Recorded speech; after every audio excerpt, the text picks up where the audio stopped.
Smrt Dušanova. Delovi pesme. Pobolje se srpski car Stjepane u Prizrenu, mjestu pitomome, pobolje se umrijeti hoće. Kad to viđe carica Roksanda, perom piše kako muška strana. Ona piše 3-4 knjige, pošilje ih na 4 strane, po svoj njinoj redom carevini, svu gospodu po redu poziva. Čujete li, sva naša gospodo, teško bolan srpski car Stjepane, bolan jeste, umrijeti hoće.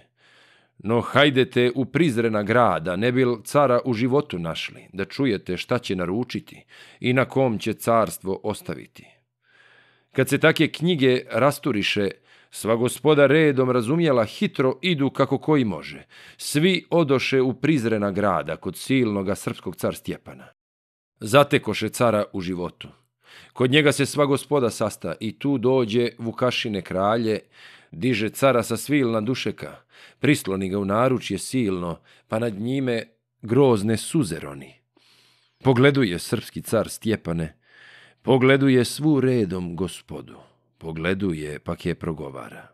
Mili kume Vukašine kralje, amanet ti moja carevina, i amanet svi moji gradovi, i amanet sve moje vojvode, po svoj mojoj redom carevini. I amanet moj nejak Urošu u Kolijevci od 40 dana.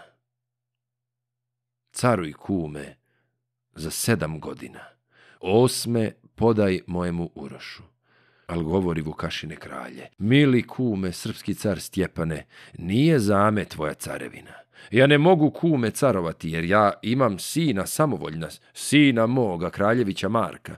Kud god ide, nikoga ne pita, gdje god sjedne, svuđe pije vino, a sve radi kavgu da ogradi. Reče njemu srpski car Stjepane, mili kume Vukašine kralje, kad ja zacstih sve moje vojvode, po svoj mojoj redom carevini, a ti ne moš koga si rodio, no amanet moja carevina.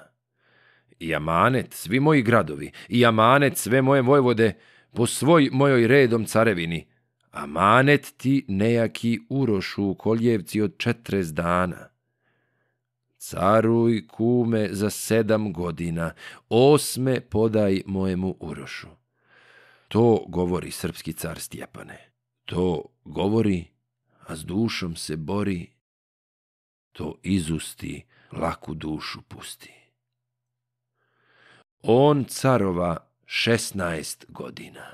Koliko je zulum postavio, što nošaše raja sirotinja, što nošaše od svile haljine, tad obuče suknene haljine. Mladi Uroš soja gospodskoga dovati se snage i pameti, pa doziva svoju staru majku. Mati moja, carice Roksanda, daj mi majko komad ljeba babov. Stara njemu majka govorila, čuješ li me moj mladi Urošu? Ima ljeba, no je u drugoga, baš u kuma Vukašina kralja. Kada ti je babo počinuo, na samrti carstvo naručio, baš na kuma Vukašina kralja da caruje. Za 7 godina, 8 tebe da predade carstvo, on caruje 16 godina.